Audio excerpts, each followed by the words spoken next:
Hi friends, എല്ലാവർക്കും good evening. ഇന്ത്യക്ക് ചൈനയെ റീപ്ലേസ് ചെയ്ത് ലോകത്തിൻ്റെ ഫാക്ടറി ആകാൻ സാധിക്കുമോ എന്നുള്ളതാണ് ഇപ്പോഴത്തെ നമ്മളുടെ മുന്നിലുള്ളൊരു പ്രധാനപ്പെട്ട ക്വസ്റ്റ്യൻ. നമുക്കറിയാം, ലോകത്തിലെ ഏറ്റവും വലിയ മാനുഫാക്ചറിങ് പവർ എന്ന് പറഞ്ഞ ചൈനയാണ്. ചൈനയുടെ ഗ്ലോബൽ ഔട്ട്പുട്ടിൽ ചൈനയുടെ ഷെയർ എന്ന് പറഞ്ഞാൽ വളരെ മുൻപിലാണ്. അതിലൊക്കെ ഒത്തിരി പുറകിലാണ് മറ്റുള്ള രാജ്യങ്ങൾ എന്ന് പറഞ്ഞാൽ. അത് നമുക്ക് ജസ്റ്റ് ഒന്ന് ചെക്ക് ചെയ്ത് നോക്കാം. അതായത് ഈ ഒരു ഡാറ്റ അനുസരിച്ചിട്ട് China is the world's manufacturing super power എന്നുള്ളതാണ്. ഗ്ലോബൽ മാനുഫാക്ചറിങ് ഔട്ട്പുട്ട് 100 അതിൽ ചൈനയുടെ ഷെയർ 29%. 2023 റിപ്പോർട്ടാണ്. യുണൈറ്റഡ് നേഷൻസിൻ്റെ സ്റ്റാറ്റിസ്റ്റിക്സ് അനുസരിച്ചിട്ട് 2023 കഴിഞ്ഞ് 24 കഴിഞ്ഞ് 25 ഏകദേശം ആം, പകുതിയോളം ആകാറായി. അപ്പോൾ തീർച്ചയായിട്ടും ഒരു പക്ഷേ ഈ ഒരു 29% എന്നുള്ളത് ഇൻക്രീസ് ചെയ്ത് കാണും ചിലപ്പോൾ. അപ്പം യുണൈറ്റഡ് സ്റ്റേറ്റ്സിനെക്കാളിലും 12% പോയിന്റ് മുൻപിലുമാണ് ചൈന എന്ന് പറഞ്ഞത്. അപ്പോൾ 2010 ചൈന അമേരിക്കയെ ലോകത്തിലെ ഏറ്റവും നമ്പർ 1 മാനുഫാക്ചറിങ്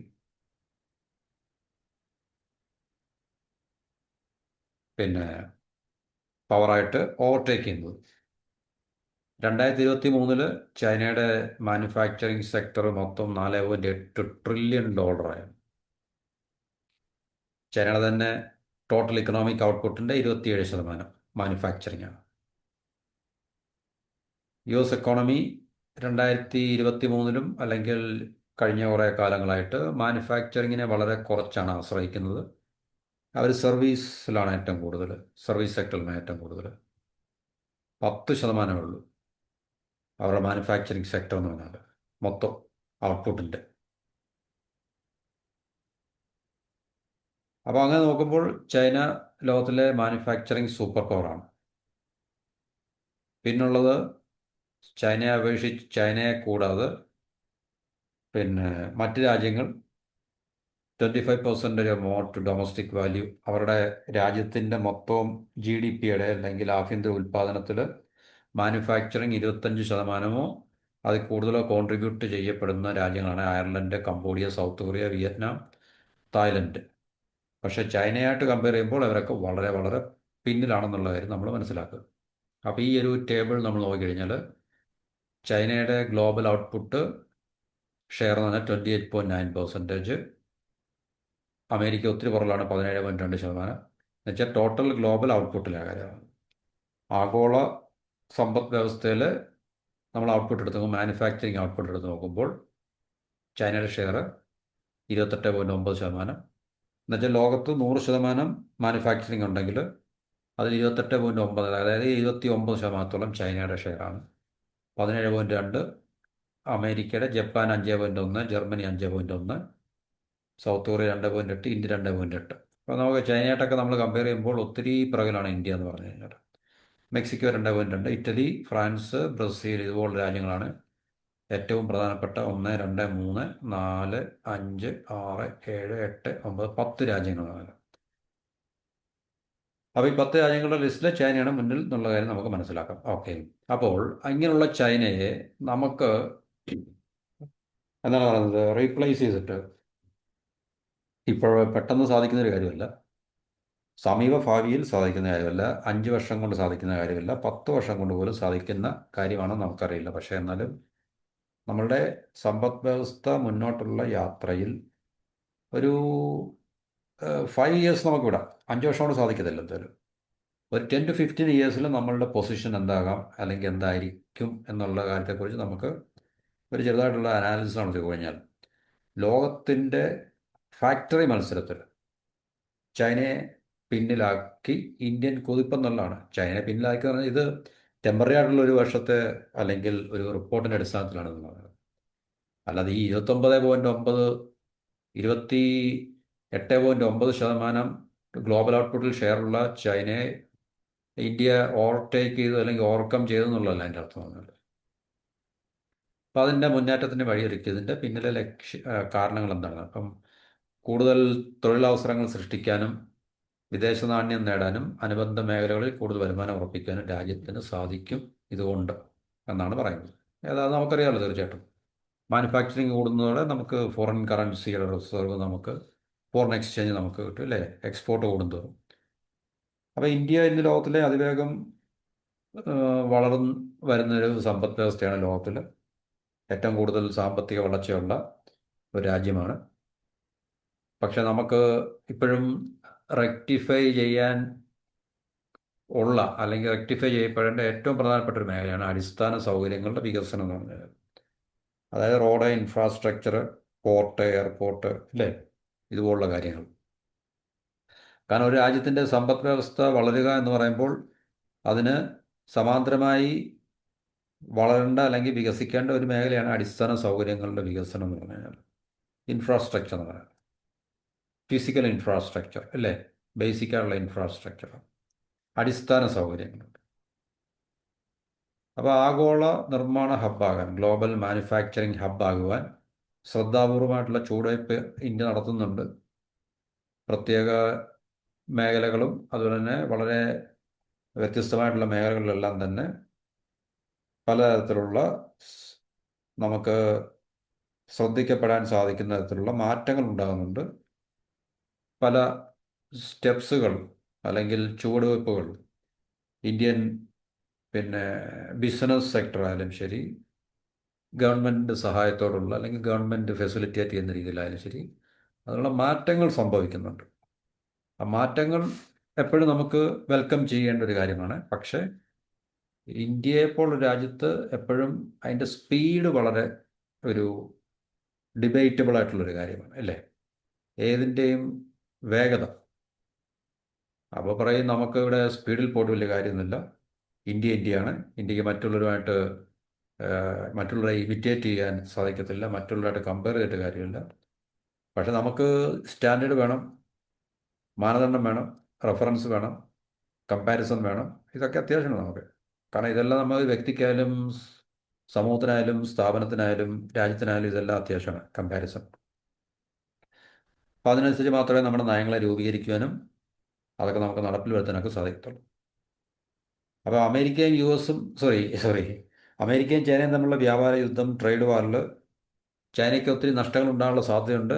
നഷ്ടങ്ങൾ ഉണ്ടായിക്കൊണ്ടിരിക്കുകയാണ്. കാരണം കമ്പനികൾ അവിടുന്ന് ഒന്നൊന്നായിട്ട് പലായനം ചെയ്യാൻ തുടങ്ങിയിട്ടുണ്ട്. കാരണം അവർക്ക് അവിടെ ബിസിനസ് ചെയ്ത് മാനുഫാക്ചർ ചെയ്ത അവരുടെ ഉൽപ്പന്നങ്ങൾ അമേരിക്കൻ മാർക്കറ്റിൽ ഈ വൻതോതിലുള്ള ടാരിഫ് മുഖാന്തരം അവർക്ക് വിറ്റഴിക്കാൻ സാധിക്കത്തില്ല. അപ്പോൾ തീർച്ചയായിട്ടും അവർ അവിടെ ബിസിനസ് ചെയ്യുന്ന കോർപ്പറേഷൻസ്, പ്രത്യേകിച്ച് വൻകിട കോർപ്പറേഷൻസ്, ചെറുകിട സ്ഥാപനങ്ങൾക്ക് അത് സാധിക്കത്തില്ല. പക്ഷേ വൻകിട കോർപ്പറേഷൻസിന് അവരുടെ മാനുഫാക്ചറിങ് ഫെസിലിറ്റി ചൈനയിൽ നിന്ന് മാറ്റി അവർക്ക് ടാരിഫിൻ്റെ അടിസ്ഥാനത്തിൽ ആനുകൂല്യം കിട്ടുന്ന അല്ലെങ്കിൽ ടാരിഫിൻ്റെ അടിസ്ഥാനത്തിൽ അവർക്ക് ഫേവറബിൾ ആയിട്ടുള്ള ഡെസ്റ്റിനേഷൻസ് ആയിട്ടുള്ള പല രാജ്യങ്ങളുണ്ടായിരിക്കാം. ആ രാജ്യത്തേക്ക് അവരുടെ മാനുഫാക്ചറിങ് ഫെസിലിറ്റി ഷിഫ്റ്റ് ചെയ്യുക എന്നുള്ളത് ഇപ്പോൾ നടന്നുകൊണ്ടിരിക്കുന്ന ഒരു കാര്യമാണ്. അപ്പോൾ ചൈനയ്ക്ക് പുറത്തേക്ക് ബിസിനസ് സ്ഥാപനങ്ങൾ അവരുടെ നിർമ്മാണ കേന്ദ്രങ്ങൾ മാറ്റാൻ തിടുക്കം കൂട്ടുന്നത് ഇന്ത്യക്ക് ഗുണകരമാകും എന്നുള്ളതാണ് ഇവിടെ പറയുന്നത്. ഇന്ത്യക്ക് ഗുണകരമാണെങ്കിൽ ഇന്ത്യ ചെയ്യേണ്ട ചില ബേസിക്കായിട്ടുള്ള കാര്യങ്ങളുണ്ട്. അടിസ്ഥാന സൗകര്യങ്ങളുടെ വികസനം, പിന്നെ എന്താണ് പറയുന്നത്, അതുപോലെ തന്നെ നമ്മുടെ എഡ്യൂക്കേഷൻ, ജെൻഡർ ഇക്വാലിറ്റി. അപ്പോൾ ചൈന ഏതെല്ലാം മേഖലകളിൽ അവരുടെ റിഫോംസ് പ്രൊവാക്റ്റീവായിട്ട് നടത്തിയോ അതുപോലൊക്കെ തന്നെ ഇന്ത്യയിലും ചൈന നടത്തിയിട്ടില്ല. പക്ഷേ ഈ മേഖലകളൊക്കെ തന്നെ നമുക്ക് വളരെ പ്രധാനമാണ്. Science and technology, research and development, most modern education, മനസ്സിലായല്ലോ. പിന്നെ കൂടുതൽ എൻജിനീയറിംഗ് സ്റ്റുഡൻസിനെ വാർത്തെടുക്കുക എന്നുള്ളത്. അപ്പോൾ അങ്ങനെയുള്ള വ്യത്യസ്തമായിട്ടുള്ള ജെൻഡർ ഇക്വാലിറ്റി, അടിസ്ഥാന സൗകര്യങ്ങളുടെ ബേസിക് ആയിട്ടുള്ള ഇൻഫ്രാസ്ട്രക്ചറിൻ്റെ ഭയങ്കരമായിട്ടുള്ള മാസീവായിട്ടുള്ള മോഡേണൈസേഷൻ, ഇതൊക്കെ ഇന്ത്യയിൽ വളരെ അത്യാവശ്യമാണ് നമുക്ക് ഒരു മാനുഫാക്ചറിങ് ഹബ്ബായി മാറണമെങ്കിൽ.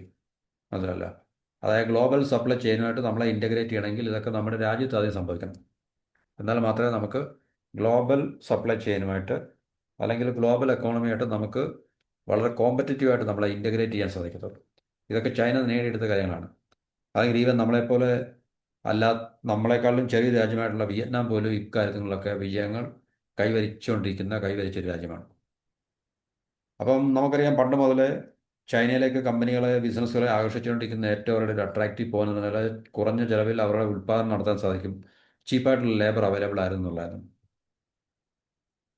അപ്പം ഇന്ന് ഏറ്റവും കുറഞ്ഞ ചിലവിൽ അല്ലെങ്കിൽ ചീപ്പായിട്ടുള്ള ലേബർ അവൈലബിൾ ആയിട്ടുള്ള ഒരു രാജ്യമായിട്ട് ഇന്ത്യ മാറിയിട്ടുണ്ട് എന്നുള്ളത് ഒരു പിന്നെ വസ്തുതയാണെന്നുള്ളത് new U S news and വേൾഡിൻ്റെ കണക്കിൽ പറയുന്നുണ്ട്. അപ്പോൾ തീർച്ചയായിട്ടും കമ്പനികൾ ഉറ്റുനോക്കുന്ന, ബിസിനസ് ചെയ്യുന്ന സ്ഥാപനങ്ങൾ നോക്കുന്ന, അവർക്കവിടെ ഏറ്റവും കുറഞ്ഞ ചിലവിൽ ഉൽപ്പാദിപ്പിക്കാൻ സാധിക്കുമോ?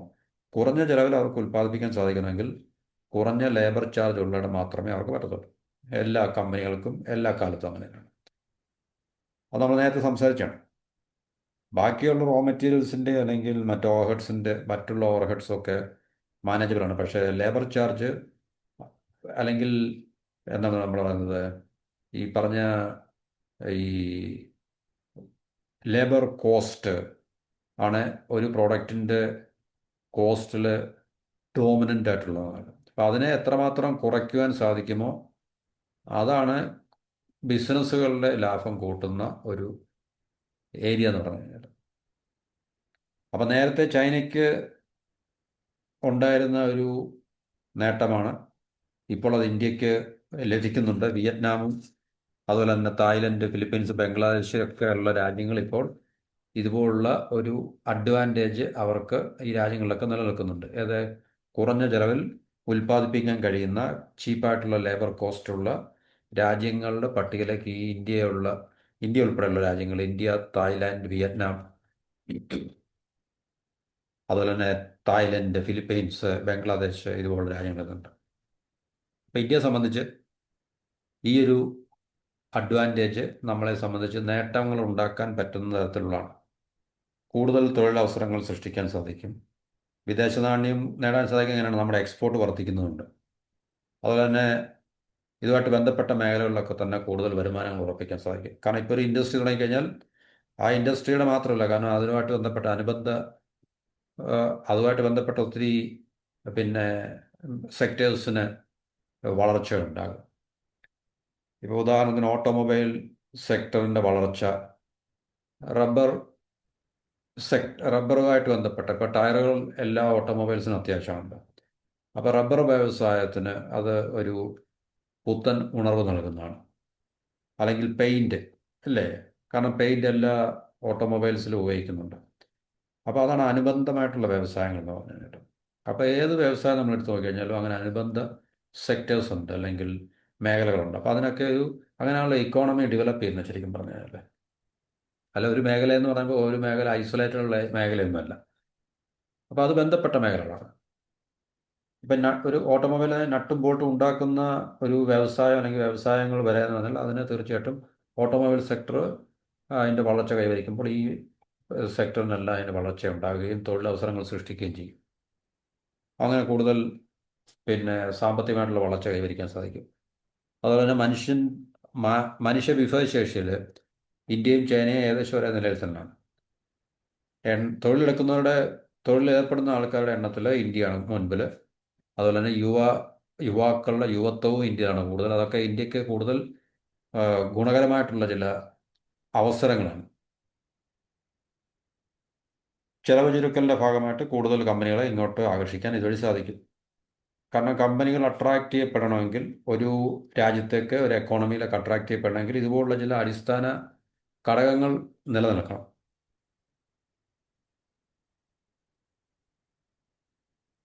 ഇപ്പം നമുക്കറിയാം, ഒരു കമ്പനി തുടങ്ങുമ്പോൾ അവർ സൃഷ്ടിക്കുന്ന നേരിട്ടും അല്ലാതെയുള്ള തൊഴിലവസരങ്ങൾ വളരെ കൂടുതലാണ്.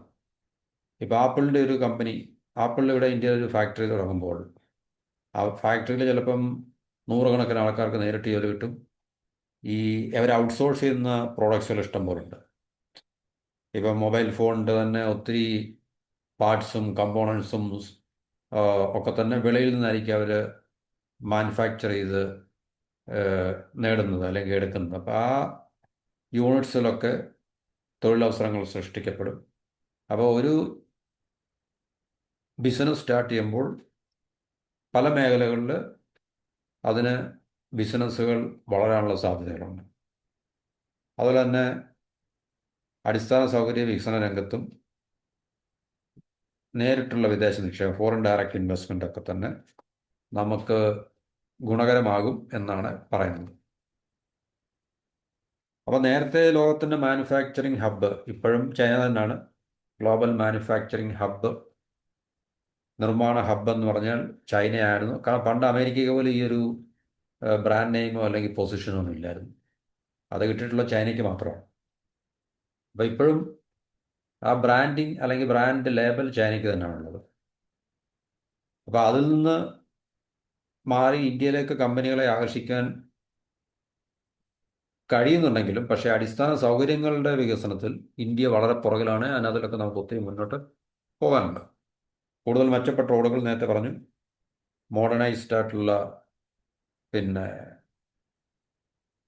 റോഡ്സ്, അതുപോലെ തന്നെ ഊർജത്തിൻ്റെ ലഭ്യത, പവർ, അവൈലബിലിറ്റി ഓഫ് പവർ ഇല്ലേ, എന്നുവെച്ചാൽ പവർ കട്ടൊന്നും ഇല്ലാതെ 24 മണിക്കൂറും സഫീഷ്യൻ്റ് ആയിട്ടുള്ള ഊർജം.